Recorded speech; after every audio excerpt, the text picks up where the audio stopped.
Hello, welcome to lesson 1.2 of APUS History Mindsets. Today we're going to be taking a look at slavery in the early colonies, the foundations of forced labor in colonial America. So our first point is the origins of slavery in the colonies. Now this began in 1619 with the arrival of 20 African captives in Virginia. This is one of the many labor systems that was used in the colonies. Initially, labor included indentured servants and enslaved Africans. A transition to race-based slavery solidified in the late 1600s.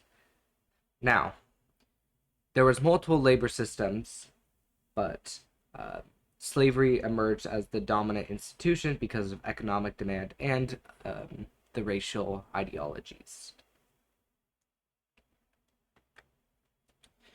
We'll move on to the transatlantic slave trade. Now, the transatlantic slave trade fueled colonial economies with enslaved people providing labor for agriculture and other industries.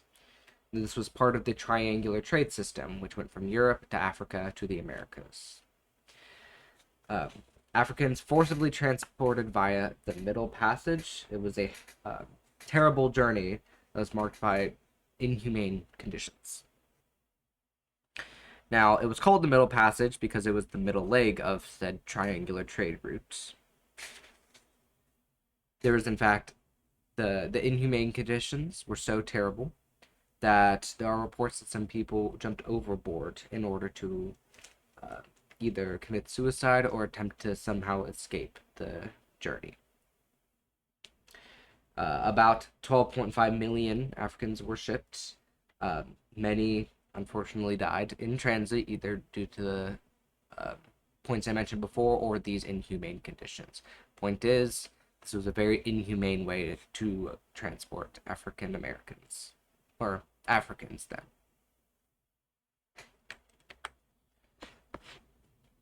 So we're going to move to our next point, slavery's role in regional economies. Now, each of the different sections of colonies, Southern, Middle, and New England, had different roles with slavery. Now, the southern colonies relied most heavily on enslaved labor and farming cash crops like tobacco, rice, and indigo. Plantation owners in the South colonies bought enslaved people for this work, and enslaved people's treatment at the hands of their owners was often vicious and even at times sadistic.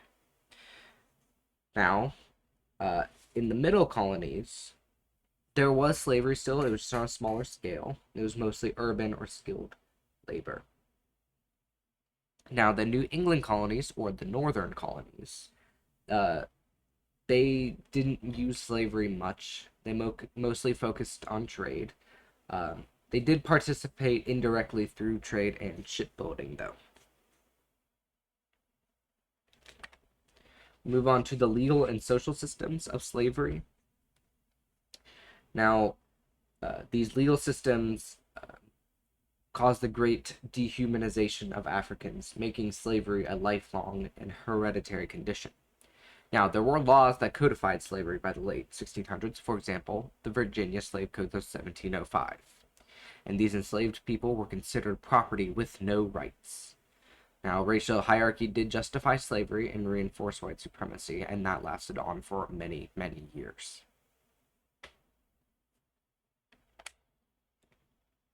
Moving on to resistance and survival. There were a lot of revolts and rebellions, for example, the Stono Rebellion in 1739. Despite these harsh conditions that they experienced during their time as enslaved people, these Africans did find ways to resist oppression and preserve their identities. They best tried to maintain their cultural practices, such as music, religion, and oral traditions. Now, this wasn't just a rebellion every few years. This was everyday resistance. For example, work slowdowns, sabotage, and escape. So to wrap this up, this is a smaller lesson. Your three key points are slavery shaped the economic and social foundations of the colonies. It established a legacy of racial inequality that would persist for centuries, and it did set the stage for later conflicts, including the Civil War. I believe that wraps it all up. Now, keep in mind, this is not a supplement for what you may learn in class. This is meant, these lessons are meant to support what you learn, maybe cover some extra content. Have a good day.